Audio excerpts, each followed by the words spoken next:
Hi hello नमस्कार, स्वागत आहे तुमचं आपल्या यूट्यूब चॅनलमध्ये, ज्याचं नाव आहे सख्या बहिणी सख्या जावा. सगळ्यांना शुभ सकाळ. तर 2 ते 3 दिवस झाले झाडांना पाणी दिलं नव्हतं, त्याच्यामुळं कोपऱ्यातली हरळ किंवा ग्रास थोडंसं जळायला लागलेली आहे. तर टँकरच आला नव्हता, ज्यांच्याकडनं आम्ही टँकर घेतो. तर 2 दिवसापासून तो टँकर आला नाही, त्यामुळे पाण्याची थोडीशी कमतरता होती. तर फायनली आज पाण्याचे टँकर आले आणि मग सगळ्या झाडांना म्हटलं अगोदर सगळ्या झाडांना पाणी देऊन घ्यावं, जेणेकरून थोडेसे झाडांनी माना टाकल्या होत्या त्या मस्त अगदी टवटवीत होतील. आणि जसं की कालच्या व्हिडिओमध्ये सगळ्या झाडांचा मेंटेनन्ससुद्धा झाला होता. सगळं कट वगैरे करून सगळ्या झाडांची कटिंग, रोड साईडच्या झाडांची कटिंग, ह्या आतल्या झाडांची सगळं मेंटेनन्स झाला होता. आणि मेंटेनन्स झाल्याच्या नंतर, पाणी दिल्याच्या नंतर झाडांना एक छान असं मस्त वेगळाच एक झाडांचा रंगरूप दिसून येतो. तर आज जायचं आहे मार्केटमध्ये थोडीशी शॉपिंग करण्यासाठी, त्यामुळे ते सकाळ पटपट आवरायचं काम चाललेलं आहे.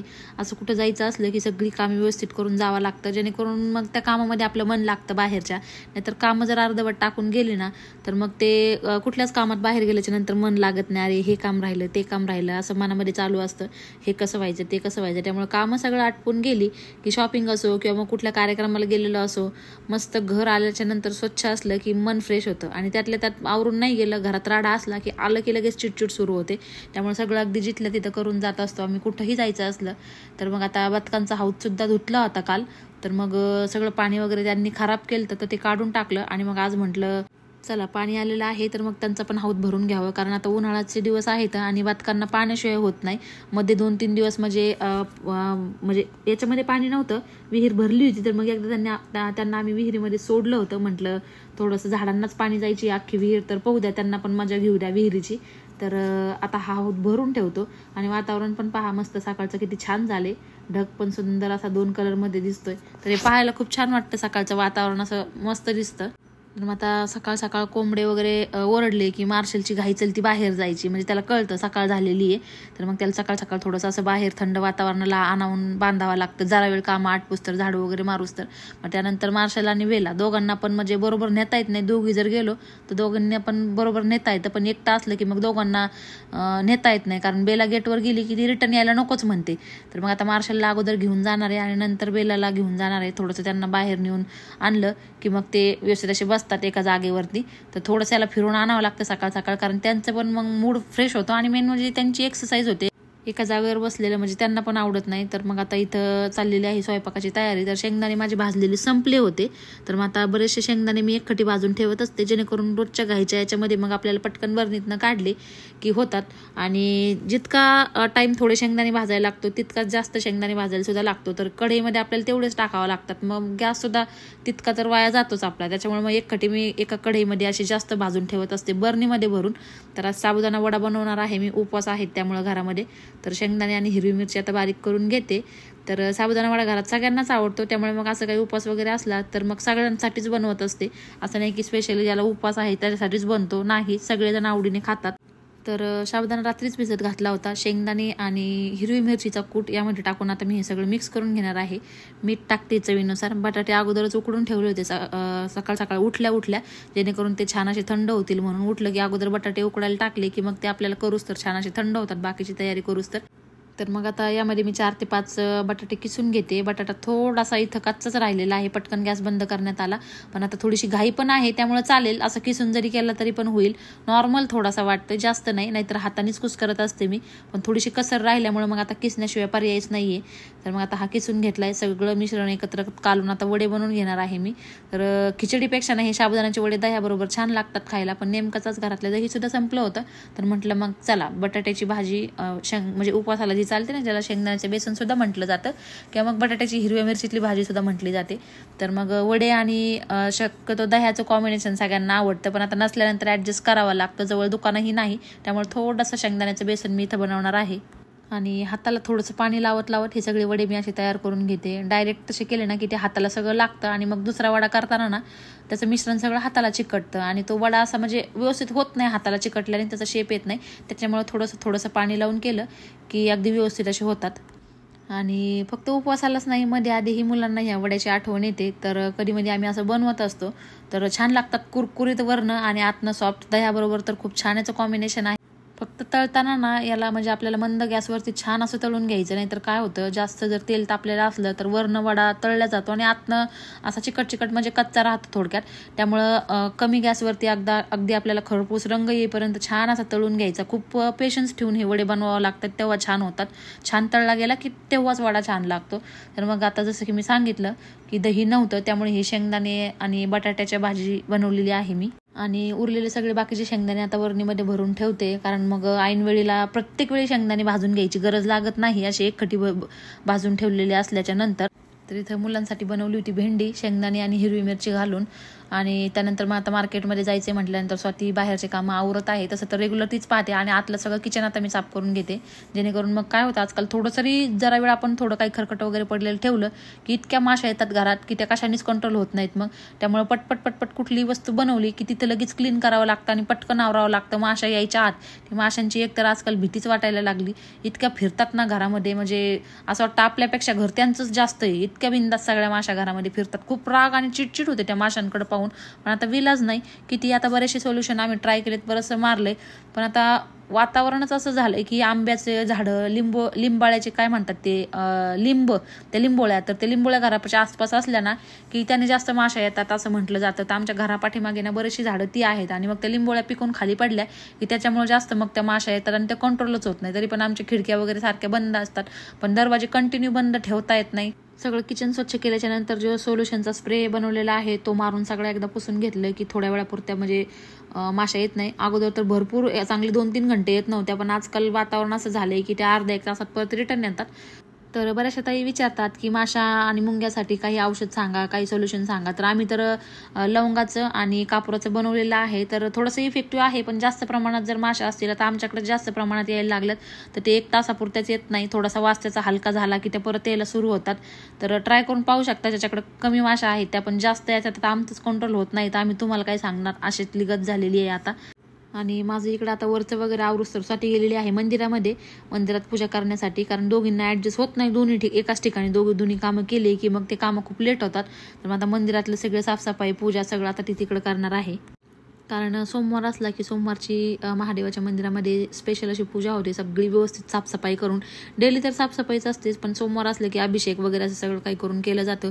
पुन्हा देवाची जी भांडी आहेत ती सगळी व्यवस्थित घासली जाते स्वच्छ, कारण रोज टाईम मिळत नाही. तर हा सोमवार ते तो सोमवार असं देवाची भांडी स्वच्छ करत असतो. तर वाटतं तर रोज स्वच्छ केली पाहिजे, पण काय करणार, वेळच इतका नसतो आणि टाईमही भेटत नाही. त्याच्यामुळे मग दर सोमवारी करत असते स्वाती येऊन देवाची भांडी, किंवा मग रविवारी संध्याकाळी करून ठेवली तरी पण जेव्हा जर टाईम असेल तर रविवारी संध्याकाळी सुद्धा करून ठेवत असतो. आणि आज ध्रुव सुद्धा आलाय मध्ये लुडबुड करण्यासाठी, कारण त्याची प्रत्येक कामामध्ये मध्ये लुडबुड असतेच. घरातला असो किंवा बाहेरच्या, पहा कशा उड्या मारतोय इकडून तिकडं माकडासारख्या. तर त्याला अगरबत्ती लावायचं खूप वेळ आहे त्याला. घरामध्ये अगरबत्ती दिसली की तो 5-5, 4-4 टाइम देवापुढं लावत असतो नजर चुकून. आणि इकडे मंदिरात आलं तर मग विचारायची सोय नाही. तर फायनली सगळं काम आवरून आम्ही निघालो आहोत शॉपिंगला. तर कशाची शॉपिंग, तर शॉपिंग स्पेशल अशी शॉपिंग होणार आहे आमची, तर ती तुम्हाला व्हिडिओमध्ये समजेलच पुढे जाऊन. तर अगोदर आहे ना ताई दाजी आणि मी तिघं जाणार होतो. तर दाजी म्हणले होते खूप ऊन आहे त्याच्यामुळे मी सोडतो तुम्हाला, पण त्यांना अर्जंट काहीतरी काम आलं त्याच्यामुळे मग आम्ही दोघीच चाललो गाडीवर. तर सोबत घेऊन चाललोय ध्रुवला, कारण घरी असलं की हे तिघ जण एवढं भांडणं करतात.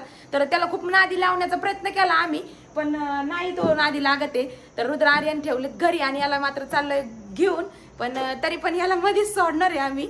तर कुठे सोडणार आहे, व्हिडिओला कंटिन्यू राहा, पुढे समजा नसतं मला कसं करतोय बघा, मला कसं सोडून. हा चला निघा. बॅग वगैरे घेतली का सगळं? दळण, हा येतानी दळण वगैरे घेऊन येऊ आम्ही. दळण टाकलेले आहे ऍक्च्युली सकाळी, तर येतानी घेऊन येऊ घेऊन येऊ येतानी. चल ध्रुव, मग स्कूल मध्ये जायचंय आपल्याला, चल येतो का? मग राहा ना इथं तू. अरे बाळा, आपल्याला स्कूल मध्ये जायचं, कॅब बीप घालून, म्हणजे साहेब तयार आहेत. मला टीचर मारेन ना स्कूल मध्ये राहिल्यावर. चल चल बघू आपण. मला का नाही जम्परचे पीस आण 2. अजून काय आणायचं? इथे घाला, परत जाणं नाही होत, तीनदा कोण बसन आणू. झोपा, गोळ्या घेतल्यात आता झोपा. जाऊन त्यांना दोघांना जेवायला. जरा वेळाने जेव्हा मला ते घेतील हाताने, नाही तर नाही म्हणलं का ते तसेच बसतील नादी लागत. नाही, मी सांगते ना. येतो मग आम्ही. हा, ये 5 वाजता ये. हा बाय बाय सोनिया. आमच्या मार्शल साहेबांचा आराम चाललाय. कसा करतोय ध्रुवला, रुद्रला आमच्या. आणि बिलू राणी तर आमची दुसऱ्या रूम मध्ये बसली आहे वरती. हा बघा. चल ध्रुव चल. बाय बाय मार्शू. तर सगळ्यांचे गोळ्या, औषधं, खाणं पिणं, जेवण सगळं काही करून फायनली आता आम्ही निघालोय. आणि ऊन चांगलं कडक झालंय, पण काय करणार, त्याला विलाज नाही, त्याला निघालोय आता. आणि ध्रुव बस गाडीवर. चल उभा नको, पाठीमागं बसायचं. ऊन लागतं पुढे एकदम तोंडाला. ऐकल तेव्हा ना. त्याच्यामध्ये पाईपलाईनचं काम चालू होतं, त्याच्यामुळे रस्ता ब्लॉक होता. तर मी खाली उतरले. इकडे जेसीबीचं काम चालू आहे पाठीमागं. खाली उतरले आणि ही मॅडम मात्र मला मागच सोडून गेली आणि एकटीच गाडी चालवून पुढे निघून गेली. बघा किती शहाणी. तिला वाटलं मी बसले गाडीवर आणि ही मात्र इतक्या लांब आली का बस. आणि मला वाटलं तू उतरलीच नाही. तुम्हाला म्हणली नाही मी उतरते. अगं लई काठी होती तिथं, तर मला वाटलं गाडी पंक्चर होईल. ती काठी उचलला म्हणते मला मम्मीकडे जायचं. मी त्याला म्हणते का पे पागल, मम्मीकडे मम्मी तो मोठ्या मोठ्याने विचारतोय माझी मम्मी राहिली, माझी मम्मी राहिली. चला आता. हे बा आमचं सगळं रस्त्याचं काम चालू आहे. आमच्या सगळ्या भोयरे पठारचं रस्त्याचं काम चालू आहे सगळीकडं. तरी म्हणतोय मम्मी राहिली आई, मम्मी राहिली.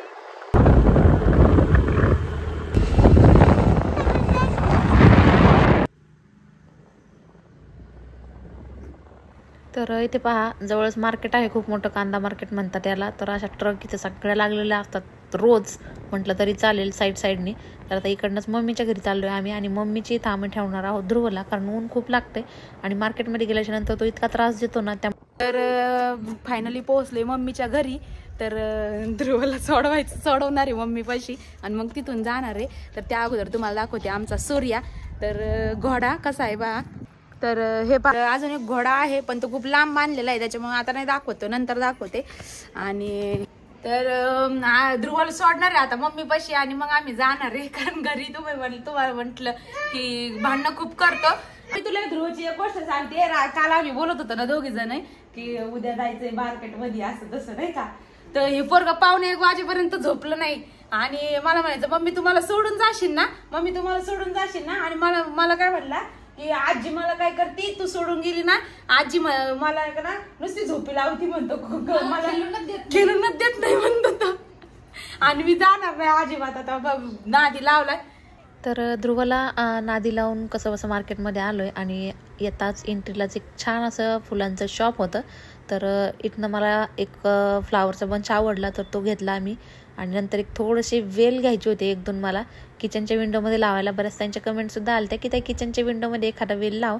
तर खरं तर मला ना ओरिजिनलच लावायचा होता, पण म्हटलं चला मार्केटमध्ये दिसलेच तर 1-2 घेऊयात, नंतर पाहूयात कुठं लावायचं ते. तर मला आर्टिफिशियलपेक्षा ना ओरिजिनल प्लांट्स लावायला आवडतात इंडोरसुद्धा. तर इंडोर प्लांटच मी पाहत होते आतमध्ये लावण्यासाठी किचनच्या विंडोमध्ये, पण गरमीने वगैरे तो राहणार नाही, जळून जाईन. त्यामुळे मग ती रिस्क मी घेणार नाही, कारण झाड एकदा लावून जळालं की खूप वाईट वाटतं, त्याला इतकं पाणी घालून मोठं करायचं.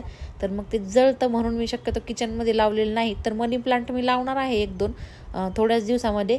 तर किचनमध्ये लावायचं मी काय आणखी एक्सपेरिमेंट केला नाही. कुणी जर किचनमध्ये मनी प्लांट लावलेले असतील ओरिजिनल आणि त्यांचे बऱ्याच दिवसापासूनचे जर असतील तर मला नक्की सांगा, मी नक्की लावणार आहे.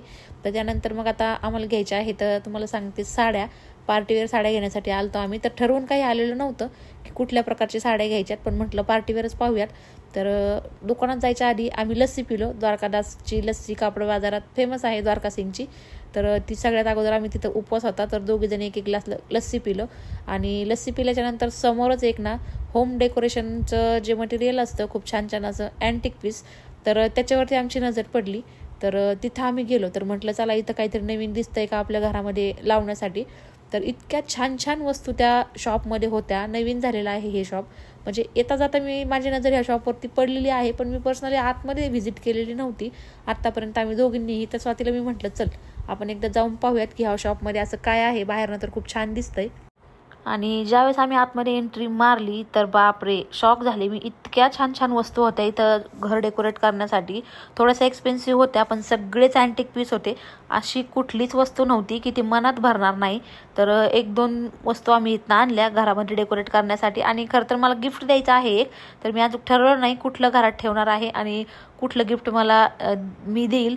तर ते फक्त मी आणून आता ठेवलं. तर खूप छान असे फ्लावर पॉट, फुलांचे बंच पहा किती छान वाटतं हे अँटिक. म्हणजे काहीतरी वेगळं युनिकच आहे. म्हणजे पैसे गेलेलं शीन नाही. आपल्या घरामध्ये कुठलाही अशा पद्धतीच्या वस्तूने आपण एखादा कॉर्नर डेकोरेट केला तर तो कॉर्नरची म्हणजे त्या कॉर्नरची एक वेगळीच अशी शोभा वाढणार आहे. तर खरं तर मला ना हे मोठं वॉटर फाउंटन घ्यायचं आहे आमच्या लॉनमध्ये ठेवण्यासाठी. तर स्वाती आणि मी आज तेच पाहत होतो. म्हटलं बनवून घ्यायचं होतं आम्हाला पण ते मागं राहायला आलो. त्याच्यानंतर मग ते कानामागं टाकलं तर ते आत्तापर्यंत वेळच नाही मिळाला. तर इथं छान थोडेसे असे मला वाटले काहीतरी, पण थोडेसे छोटे होते म्हणून मी त्यांना विचारलं की मला थोडंसं मोठं पाहिजे. तर ज्यावेळेस ते डिझाईन पाठवतील त्यावेळेस मी त्याच्यातनं चॉईस करणार आहे. तर त्यानंतर माझी नजर पडली ह्या बेलवरती. तर याचा साऊंड तुम्ही ऐकू शकता कसा आहे.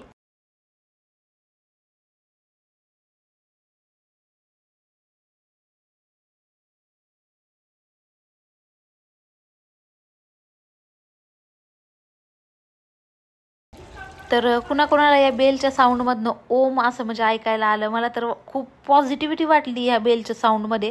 आणि खरंच खूप छान होती ती बेल. 5,000 रुपये त्यांनी किंमत सांगितली. पण मी आत्ता तर नाही, पण नंतर मी येऊन घेणार आहे ती बेल नक्कीच. कारण आत्ताच मी इथनं थोडंसं जास्त सामान घेतलं.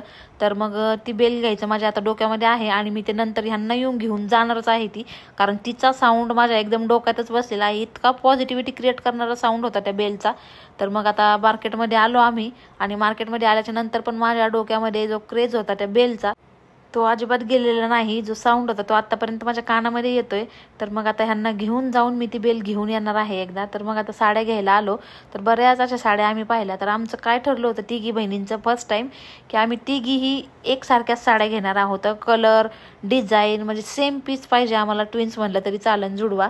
तर आता जी साडी आवडेल तिच्यामध्ये 3 कलर नव्हते. त्याच्यामध्ये मग वेगळे वेगळे पॅटर्न असायचे किंवा मग एकाच पॅटर्नमध्ये वेगळे वेगळे कलर असायचे. तर मग आता तिघींचं असं ठरलं होतं की नाही एकच पॅटर्न आणि सेम कलर अशा आम्हाला घ्यायच्या होत्या. त्यामुळे भरपूर असे दुकानं आम्ही पालथे घातले चांगले 3-4. तर फायनली मग एका दुकानामध्ये आम्हाला दिसल्या. त्यामध्येही थोडीशी एका साडीमध्ये म्हणजे साडीची एका बॉर्डर थोडीशी चेंज होती.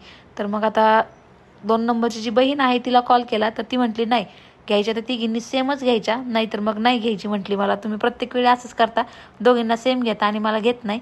तर मग ह्या अशा पद्धतीच्या पण पाहिल्या पण खूप हेवी होत्या त्या, नाही आवडल्या. थोडेसे लाईट वेट आणि पार्टीवेअरमध्ये मी पाहत होते. कारण ह्या काठपदरी साड्यांचं भरपूर कलेक्शन झालेलं आहे. आणि जे नाईट फंक्शन असतात त्याच्यामध्ये मग अशा पार्टीवेअरच साड्या चांगल्या वाटतात. तर भरपूर असं कलेक्शन दाखवलं. स्पेशली ही साडी खूप आवडली होती स्वातीला आणि मला पण. कलर कॉम्बिनेशन आणि घातल्यानंतर इतका हा रिच पॅटर्न वाटणार होता. ऑर्गेन्झाची होती. प्राईस पण रिजनेबल होती, इतकी काही महाग नव्हती. मला वाटतं 2,500 रुपये ह्या साडीची प्राईस होती. विथ ब्लाऊज स्टिच केलेलं होतं आणि ऑर्गेनचं फॅब्रिक होतं हे. त्यामुळं मग दिसायला एकदम याचं लुक छानच दिसणार होतं. पण त्यातला पण काय करणार, एकच पीस होता. जी साडी आवडेल त्यातला एकच पीस निघायचा. तर असं भरपूर दुकानात झालं. तर मग आता दुसऱ्या दुकानात आलो. त्यानंतर मग बऱ्याचशा साड्या पाहिल्या. फायनली आम्हाला मिळाल्या. त्यातही एका साडीचा शेड थोडासा म्हणजे क्लॉथ वेगळा आहे, बाकी डिझाईन वगैरे सेमच आहे. तर मग कशा आम्ही साड्या घेतल्या. तुम्हाला घरी गेल्यानंतर आम्ही दाखवूच की कुठला पॅटर्न आम्ही सिलेक्ट केला, कशा साड्या घेतल्यात ते. तर सध्या ऑर्गेन्झाचा फार ट्रेंड चालू आहे. कुठल्याही दुकानात जा ऑर्गेन्झाच्याच साड्या समोर येतात पार्टीवेअरमध्ये. तर मग ऑर्गेन्झाच्या साड्या अगोदर आम्ही नेलेल्या आहेत दोघींनी पण. आणि म्हणजे कधी काय होतं, आपण मार्केटमध्ये गेलेला असतो एक ठरवून, पण तसं होत नाही. आपण वेगळंच काहीतरी घेऊन येतो. तिथं गेल्याच्या नंतर आपली म्हणजे नजर म्हणा किंवा चॉईस पण चेंज होती. तर 2-4 दुकानं घेतल्याच्या नंतर फायनली साड्या म्हणजे 3 साड्यांसाठी आम्ही अख्खा दिवस घातला. आम्ही 12ला म्हणजे 11ला घरून निघलो होतो. मम्मीच्या तिथे 1 वाजेपर्यंत ध्रुवला घेऊन थांबलो आणि 1च्या नंतर आम्ही मार्केटमध्ये गेलो. तर मग 1 ते जवळजवळ 6 आम्ही 3 साड्यांसाठी फिरत होतो. कारण साडी मनात भरल्याशिवाय घेऊ वाटत नाही. तर मग फायनली साड्या मिळाल्या, छान मिळाल्या त्याही. त्यानंतर मग अक्कांसाठी इथनं ब्लाऊज पीस घेतले आम्ही. त्यांना बरेचसे म्हणजे त्या प्लेन ब्लाऊज पीस घालतात, दुसरे घालत नाही डिझाईनचे वगैरे. तर मग एक कटी मी घेऊन जात असते 5-6 असे डेली वापरायला. त्यांना लागतातच कारण त्या साड्याच घालतात डेली नऊवारी. आणि आणखी एका कमेंटचं उत्तर द्यायचं होतं की एक कमेंट आली ती मागं ज्यावेळेस अक्कांना व्हिडिओमध्ये दाखवलं होतं, अक्कांना जरा नीटनाटकं ठेवत जा तुम्ही, अक्कांना कपडे त्या व्यवस्थित घालत नाही. तर असं काही नाही, जुनी लोक आहेत पहा, त्यांना साड्या नाहीत असं नाही, त्यांचं कपाट कधीतरी साड्यांचं मी कलेक्शन दाखवते. त्यांना 5-5, 7-7 हजाराची सुद्धा मी नऊवारी साडी आम्ही आणलेल्या आहेत दोघांनी. पण त्यांना जे ते साधं आवडतं ना घालायला, ते म्हणजे ते नाहीच घालत. आपण किती त्यांना घालायला लावलं आणि त्या साड्या हेवी तर ते जरा वेळ घालतात आणि म्हणतात की नाही मला सहन नाही होत, खूप जड आहे, खूप ओझं होतंय, त्या काढून टाकतात. तर जुनी लोक आहेत त्यांचं साधं सिंपल राहणीमान पहिल्यापासून आहे. तर आता आपण किती त्यांना म्हणजे 10 हजाराची जरी साडी दिली ना तर त्यांना ती 1000-1200 वालीच साडी कम्फर्टेबल वाटणार आहे घालायला आणि तेच ते आवडीने घालतात. तर ह्यावेळेस मी त्यांना मग सिंपल जे मटेरियल असतं त्याच्यातली साडी नेलती, कारण म्हटले काठपदरी वगैरे किती नेल्या ना तर ते जरा वेळ घालतात आणि लगेच काढून फेकतात, म्हणतात खूप गरम होतं किंवा खूप जड आहे. तर असं नाही की त्यांना साड्या नाहीत किंवा काही नाही, कधी तर त्यांचं साड्यांचं कलेक्शन दाखवू आम्ही, त्यांच्याकडे किती साड्या आहेत, पण त्या स्वतःहून नाही घालत, त्याला आम्ही काय करणार, त्यांचं पहिल्यापासून राहणीमान तसंच आहे, त्याला आता आपण चेंज करू शकत नाही. तर मग साड्या घेतल्याच्या नंतर आपल्या लेडीजचं काय असतं, साडीच घेऊन भागत नाही, त्यावरती मॅचिंग बांगड्या, मॅचिंग परकर, मॅचिंग इयरिंग्स, पुन्हा गळ्यातले जे सेट, असं बरंच काय ती साडी घेतली की तिथनं पुढचं आपलं असतं वाढलेलं. तर मग ब्लाऊजचं थोडंसं लगेच डोक्यामध्ये ट्यूबलाईट पिटली की याच्यावरचं ब्लाऊज कसं स्टिच करायचं. तर त्याच्यासाठी आम्ही मटेरियल घेण्यासाठी महावीरमध्ये आलो, म्हटलं परत येणं होणार नाही. तर मग साडी पाहून लगेच आयडिया येते आपल्याला, आम्ही अगोदर काही ठरवलेलं नव्हतं ब्लाऊज असं स्टिच करायचं, पण साडी घेतल्याच्या नंतर मग डोक्यामध्ये ट्यूबलाईट पेटल्याच्या नंतर म्हटलं चला आलेलो आहोत तर मग छान असं मटेरियल काहीतरी वेगळं ब्लाऊज करूयात. तर मग आलो इथं घ्यायला. तर आता मटेरियल तर घेऊन ठेवते, अजून डोक्यामध्ये मग घरी गेल्याच्या नंतर प्लॅनिंग की कसं त्याला डेकोरेट करायचंय ब्लाऊजला किंवा कसं काहीतरी युनिक पॅटर्न बनवायचा. तर मग घेऊन आलो, रस्त्यामध्येच आमची गाडी झाली पंक्चर. तर मग आता पंक्चर म्हणजे हवा थोडीशी गेली. एका ताईंनी सांगितलं की ताई मागच्या टायरमध्ये हवा कमी आहे, म्हटलं चला मग जाऊन चेक करावं. चेक केलं तर तिथं गाडी पंक्चर निघालेली होती. तिथं पुन्हा आमचा जवळजवळ 20 मिनिटं गेले, म्हणजे 15 ते 20 मिनिटं गेले. तोपर्यंत आम्ही साईडच्या दुकानामध्ये टाइमपास केला. टाइमपास कसा की तिथं भरपूर असे फिनेलचे प्रकार होते. तर म्हटलं माशांसाठी काही भेटतंय का पाहावात, कारण माशा आता कुठलंही सोल्युशन केलं तर अर्धा ते 1 तास गप्प बसतात आणि नंतर पुन्हा येतात. तर मग आता 1 बॉटल घेतलेली आहे मी माशा मारण्यासाठी, म्हणजे थोडक्यात पोछामध्ये टाकून सगळीकडे पोछा मारून घ्यायचा. तर दुकानदारांनी तर सांगितलंही जातं, गेलं तर चांगलीच गोष्ट आहे, त्याचा रिव्ह्यू तुमच्याशी शेअर करेल मी. तर पहा घरी येता इतकं असं लेट झालंय, आता वाजलेत किती, जवळजवळ 6:30 झालेत आणि आता चाललोय घरी. इथनं जाऊन आम्हाला एका फंक्शनला जायचं आहे, जे की आहे यांच्या मित्राच्या मिसेसचं डोहाळे जेवण, तर तिकडं जाणार आहोत. तर मग आता इथनं जाऊन स्वयंपाक वगैरे करायचा अक्कासाठी, बाबासाठी, बेला, मार्शल. तर आता आर्यन तर येत नाही कुठं, बाबा आमची वाट बघत बसले, बाबाला कुठं गेलं का लय काळजी लागते. हा ना, लय काळजी लागते. तर मग घरी येऊपर्यंत 7 वाजले होते आणि 7 ते 8 रेडी होऊन आम्ही सगळ्यांचा स्वयंपाक केला. 8 वाजेपर्यंत स्वयंपाक होऊन रेडी झालो दोघीजणी. आणि मग हे मी, रुद्र आणि ध्रुव, आर्यन आला नाही, आणि आम्ही आलो इकडे फंक्शनसाठी. डोहाळे जेवण होतं यांच्या मित्राच्या मिसेसचं, तर तिकडं आलो होतो. आणि मग येता येता आम्हाला 8:30 झालेच होते, 8:30 पावणे 9 झाले, थोडंसं लेट झालंच, पण फंक्शन चालू होतं त्यामुळे मग काही वाटलं नाही. सुंदर असं डेकोरेशन केलेलं होतं, पण मध्येच पाऊस आला त्याच्यामुळे थोडीशी धांदळ उडाली सगळीकडं, पावसाने थोडीसा मूड ऑफ केला. तर आपल्या मेन टॉपिककडे आपण वळणार आहेत, कारण की आता दिवसभराची आमची शॉपिंग वगैरे सगळी झाली. तर त्याच्यानंतर एक छोटासा कार्यक्रम होता, तोही अटेंड केला. आणि संध्याकाळी आता वाजले 11 वाजता आलोय आम्ही घरी. आणि त्याच्यानंतर हा म्हणजे व्हिडिओ घेणं खूप जरुरी होतं. तुम्हाला जो गैरसमज झाला आमच्याबद्दल तो काढणं खूप इम्पॉर्टंट होतं. तरी सुद्धा आता इथनं पुढनं म्हणजे व्हिडिओ घ्यायचा, त्याच्यानंतर तो एडिट करायचा, म्हणजे झोपायला 1 ना 2च होणार आहेत, पण तरी सुद्धा म्हणजे ही गोष्ट तुमच्यासोबत शेअर करणं खूप जरुरीचं होतं. मनाला लागलं दिवसभरच्या आजच्या कमेंट्स वाचून.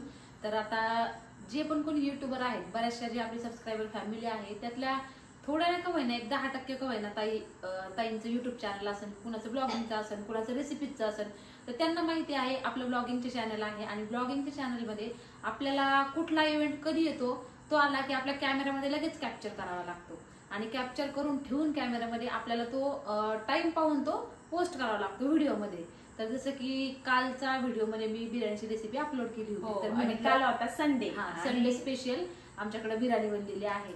आणि बऱ्याचशा लोकांच्या त्यावर अशा कमेंट्स आल्या की ताई तुम्ही म्हणजे एकादशीचं खाता, तुमचे घराचं म्हणजे तुमचे संस्कार इतके चांगले आहेत, तुम्ही चांगल्या परिवारातून आहे, तरी पण छी तुम्ही कसं एकादशीच्या दिवशी खाऊ शकता, तुमच्याकडून ही अपेक्षा नव्हती, म्हणजे तुम्ही इथून मागे एवढे छान छान कमेंट्स करता. आणि आज अचानक अशा कमेंट्स ती चुकी खरं तर आमचीच झाली. कारण असं म्हणजे आम्हाला माहिती होतं की एकादश आहे म्हणून, कारण की आम्ही काल ती रेसिपी बनवलीच नाही. तुमच्याच म्हणजे आपल्या सबस्क्रायबर फॅमिलीचे जे ताई आहेत त्यांचीच कमेंट्स येत होत्या की ताई तुम्ही म्हणजे रोजच्या रुटीन मध्ये किंवा रोजच्या ब्लॉगिंग मध्ये एखादी तरी रेसिपी टाकत जा जे तुम्ही घरात बनवताय ते. तर ती जी बिर्याणी केली होती, ती जी बिर्याणीची रेसिपी होती ती मागच्या संडेची होती आणि ती मोबाईलमध्ये आतापर्यंत पडली होती. तर एकादशीचं आमच्या घरामध्ये इतकं पाळतात सगळेजण, मंदिर आहे घरातलं पण आम्ही म्हणजे इतकं हे करतो. तर आम्ही स्वप्नात सुद्धा विचार करू शकत नाही एकादशीचं खायचं. सोमवार, गुरुवार, शनिवार हे वार आमच्याकडे पाळले जातात. आणि आणखी एक म्हणायचंय मला की नॉनव्हेज न खाणारे लोक, खाणाऱ्या लोकांना म्हणजे इतके हेट का करतात? कारण काय असतं, खाण्यावरून आपण कुणाला जज करू शकत नाही. कारण हे खाणं कुणी तुम्ही आम्ही ठरवलेलं नाही, हे पूर्वीपासून म्हणजे पूर्वीपासून हे सगळं होत आलेलं आहे. जसं की आम्ही आमच्या लहानपणापासून खातो. तर आता ती पहिल्यापासून सवय लागलेली, एखाद्याच्या फॅमिलीमध्ये लहानपणापासून नसतीलच खात, तर त्याला ती साहजिकच आहे, त्याला ती सवय नसते आणि त्याला ती माहीत पण नसतं खाणं. पण आता आमच्या परिवारामध्ये सगळ्यांना माहेरी पण इथं पण पहिल्यापासून सवय आहे, जसं आम्हाला लहानपणापासून सवय आहे. तर मग आता ते आम्हाला कुठेतरी असं काहीतरी वेगळं वाटत नाही. हो, न खाणाऱ्यांना वेगळं वाटतं, त्याच्याबद्दल मी काय म्हणजे आम्ही म्हणू शकत नाही, कारण त्यांनी ते कधी खाल्लेलं नसतं. तर आता बरेचसे आपले देवी दैवत आहे, काळूबाई आहे, खंडोबा आहे, त्यांना फक्त नॉनव्हेजचा नैवेद्य चालतो. बऱ्याचशा लोकांना आमच्या गावी तर चालतोच, बाकीच्या आजूबाजूच्या गावाला सुद्धा चालतो. खंडोबाला सुद्धा आपल्याला नैवेद्य नॉनव्हेजचा चालतो. पुन्हा कालभैरवनाथ आहे, त्याला सुद्धा नैवेद्य नॉनव्हेजचा चालतो. पुन्हा आपली काली माता आहे, काली माताला सुद्धा नैवेद्य नॉनव्हेजचा चालतो. तर मग प्लीज न खाणाऱ्यांना हेट करावं नाही, असं आमचं तरी वैयक्तिक मत आहे. आणि ह्या गोष्टीबद्दल म्हणजे एक दोन ताईंच्या कमेंट सुद्धा आल्या की त्या देवाचं एवढं करतात, त्यांचे ब्लॉग एवढे छान असतात, तर तुम्ही त्यांच्या खानापानावर जाऊ नका. तर म्हणजे ते कमेंट्स वाचून त्यांनी समजून घेतलं. एक त्याची तर अशी पण कमेंट आली की नक्कीच त्यांनी हे एकादशी दिवशी नसेल बनवलं. त्या गोष्टीचा खूप म्हणजे एवढ्या तुमच्या म्हणजे निगेटिव्ह कमेंट्स आल्या की एकादशीला खाता ची असं हे ते. पण एवढ्या कमेंट्सला म्हणजे एका कमेंट्स मुळे आम्हाला म्हणजे पूर्ण प्रोत्साहन मिळालं की चला कुणीतरी तर आपल्याला समजून घेतलं. कारण जे आम्ही तुम्ही आता इतके दिवसाच्या तुम्ही आमचे ब्लॉग बघताय, तर मग तुम्ही आम्हाला काय समजून घेतलं? तर त्या ताईंची कमेंट वाचून खरंच थँक्यू सो मच ताई. इतकं छान वाटलं तुम्ही जर व्हिडिओ पाहत असाल तर. त्यांनी असं सांगितलं की त्या करू शकत नाही, त्यांनी असं नसेल केलं, हे कधीतरी आधीच त्यांनी शूट करून ठेवलं असेल. तर पहा किती म्हणजे त्यांनी असं टीव्हीच्या ब्लॉग मधून पाहून आम्हाला समजून घेतायत काही आमच्या मैत्रिणी. ज्यांनी नाही घेतलं तर त्यांचा पण गैरसमज झाला, तो आमच्या चुकीमुळे झाला. कारण ती रेसिपी आम्ही मंडेला अपलोड करायला नको होती. तर त्या दिवशी एकादश होती हे माहिती होतं, पण एक म्हणजे आमच्या आलंच नाही, कारण आम्ही मंडेला अपलोड करतोय. हो, मंडेला अपलोड करतो, तर त्यामुळे मग मी पण एवढं काही म्हणजे आम्ही लक्षच दिलं नाही. आपली तर चुका सगळ्यांकडनं होतात, ती चूक झाली, आमचीच झाली. तुमचा गैरसमज व्हायला तुमची काहीही चुकी नाही त्यामध्ये. ते टायमिंगचा डे चुकीचा ठरला आमच्याकडनं आणि त्या दिवशी ते अपलोड गेला तो व्हिडिओ. तर आता इथनं पुढे सोमवारी किंवा मग गुरुवारी असे नॉनव्हेजचे व्हिडिओ तर बिलकुल येणार नाही. आणि खरं सांगायचं ना, आमच्या घरामध्ये नॉनव्हेज इतकं दाट होत नाही. कुणी जर गेस्ट वगैरे यायचे असले तर मग आता फौजी फॅमिली म्हणल्याच्या नंतर मग नॉनव्हेजच जास्त पाहुणचार असतो. आणि तसं एरवी मग हप्त्यातून एकदा वगैरे जास्त कुणी इतकं नॉनव्हेज लवर नाहीये, कधीतरी एखाद्या वेळेस असं, जास्त नाही. आता ते मार्शल आणि बेला आले त्यांच्यामुळे ठीक आहे गपची. तर मार्शल आणि बेला आले त्यांच्यामुळे थोडंसं त्यांना आम्ही बाहेरच करून देतो. जर गुरुवार सोमवार असं काही असलं तर घरात नाही बनवत. पण इतकं काही कुणी असं जास्त फूडी नॉनव्हेज लवर असं नाहीये. कुणी गेस्ट आले तर त्याच्या बहाण्याने तरी मग थोडंसं जास्त वेगवेगळ्या डिश बनवल्या जातात. तर आय होप तुमचा गैरसमज दूर झाला असं ह्या व्हिडिओतनं. आणि आणखी एक कमेंट आली, त्याचं मला उत्तर द्यायचंय की कुणीतरी कमेंट केली ती, आता मी आयडी मेन्शन नाही करत आहे, की तुमचं जे हे श्रीमंतीचं वास्तव्य आहे तर ते तुम्हाला तुमच्या पूर्वजांच्या पुण्याईने भेटलेलं आहे. तर चांगले कर्म करा, हे नॉनव्हेज वगैरे खाऊन असं हे करू नका, तुमच्या पुण्याईने तुम्हाला भेटलेलं. तर कुणाच्याही पुण्याईने ना कुणालाही म्हणजे श्रीमंती किंवा कुणाचंही वास्तव्य होत नाही, आपल्या स्वकष्टाने होतं.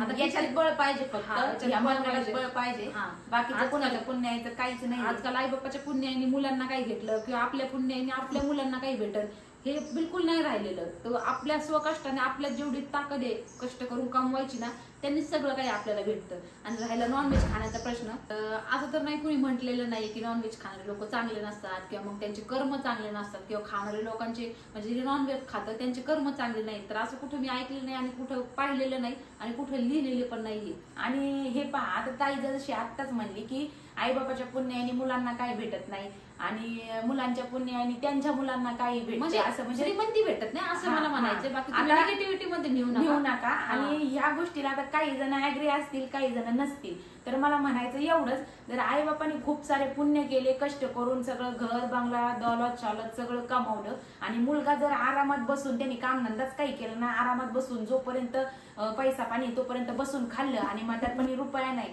तर काय म्हणून त्यांना पुण्य कामाला आली आपण असं म्हणायचं. तर मग ती ज्यांनी कमेंट्स केली ना त्यांच्यासाठी हे आहे उत्तर, की खाणाऱ्यांचं काही कर्म वगैरे वाईट असतात, नॉनव्हेज खाणाऱ्यांचं, हा विचार डोक्यातनं काढून टाका, बिलकुल चुकीचं आहे हे खरंच. तर दिवसभराच्या काही अशा कमेंट्स वाचून ना खूप मनाला लागलं, त्यामुळं मग आता पहा इतकं लेट हा व्हिडिओ बनवतोय, इथनं पुढे हा एडिट करायचा आणि मग तो तुमच्यापर्यंत पोहोचल. तर मग त्याचबरोबर काही चांगल्या कमेंट सुद्धा आल्या, तर त्यांनी थोडंसं प्रोत्साहन आमचं वाढलं. तर ह्या व्हिडिओ थ्रू एवढंच म्हणायचंय की निगेटिव्ह कमेंट्स करणाऱ्यांना किंवा ज्यांना आमच्या व्हिडिओ थ्रू चुका दिसतात, तर तुम्ही सांगू शकता चुका व्हिडिओमध्ये आहे तर तुम्ही असं करा तसं करा, पण तुम्ही डायरेक्ट अशा कमेंट्स करताय तर ते थोडंसं मनाला लागतं. तुम्ही नाही व्हिडिओ पाहिले तरी चालतील आमचे, ज्यांना म्हणजे वाटतंय काहीतरी, हेटर्स जे आहेत तुम्ही प्लीज व्हिडिओ पाहू नका. जे आहेत आमचे भरपूर लोक चांगले आहेत ज्यांना व्हिडिओची आमची वाट पाहतात. आम्ही जर टायमिंग दिला नाही ह्या व्हिडिओचा, की त्या व्हिडिओला जर त्या टायमिंगला जर आमचा व्हिडिओ नाही पोस्ट झाला तर त्यांची सपोज 1 मिनिटानंतर लगेच कमेंट येते की ताई एवढे एवढे वाजले त्यांना अजून व्हिडिओ का नाही आला, आम्ही वाट बघतोय. तसे खूप सारे चांगले लोक आहेत. 1 मिनिट सुद्धा पूर्ण होत नाही, 2 मिनिटं सुद्धा, म्हणजे 1 ते 2 मिनिटाच्या आत धडाधड कमेंट जायला सुरू आणि होतात. त्यांनीच आम्हाला म्हणजे इतकं इन्स्पायर होतो आम्ही. कधी कधी रात्रीचं इतकं लेट 12-1 वाजले तरी आम्ही व्हिडिओ एडिट करतो 2-2, 3-3 घंटे बसून, की नाही उद्या जर व्हिडिओ नाही सोडला तर आपले सबस्क्रायबर फॅमिलीतले बऱ्याच काही वाट पाहतात, की सवय झालेली आहे त्यांना आमच्या व्हिडिओची. त्यांच्या स्वतः कमेंट्स येतात की ते आम्हाला सवय झाली, करमत नाहीये, तुम्ही व्हिडिओ टाका ना प्लीज, लेट का होईना टाका ना. एखाद दिवशी जरी व्हिडिओ नाही गेला ना खूप सारे कमेंट्स येतात, तर तेच असं वाटतं की नाही टाकायला पाहिजे, काही ना काहीतरी आपण छोटंसं घेऊन टाकायला पाहिजे. एवढंच सांगायचंय की एकादशीच्या दिवशी आम्ही करत नाही ना कधी करणार. एकादशी झाल्या बाकीचे जे वार आहेत सोमवार, कारण की आम्ही एवढे सण उत्सव सगळं काही, एवढं देवधर्म सगळं काही सगळं पाळतो, आणि एकादश पाळणार नाही असं म्हणजे कधीच म्हणजे स्वप्नात पण विचार नाही करू शकत आम्ही. तर काय असन ते असो, ज्यांना गैरसमज झाला तो नक्कीच दूर झाला असन ह्या व्हिडिओ थ्रू. आणि राहिला प्रश्न आजच्या शॉपिंगचा, तर खरं तर ब्लॉगच्या एंड आपण म्हणजे शॉपिंग वगैरे दाखवूनच करणार होतो, पण आता हे जे मेन टॉपिक आला तर हा घेणं खूप जरुरीचं होतं. तर आजची शॉपिंग आपण उद्याच्या ब्लॉग मध्ये दाखवणार आहोत की आम्ही आज काय काय खरेदी केलेली आहे. चला तर मग भेटूयात आपल्या पुढच्या व्हिडिओमध्ये. व्हिडिओ पाहिल्याबद्दल धन्यवाद.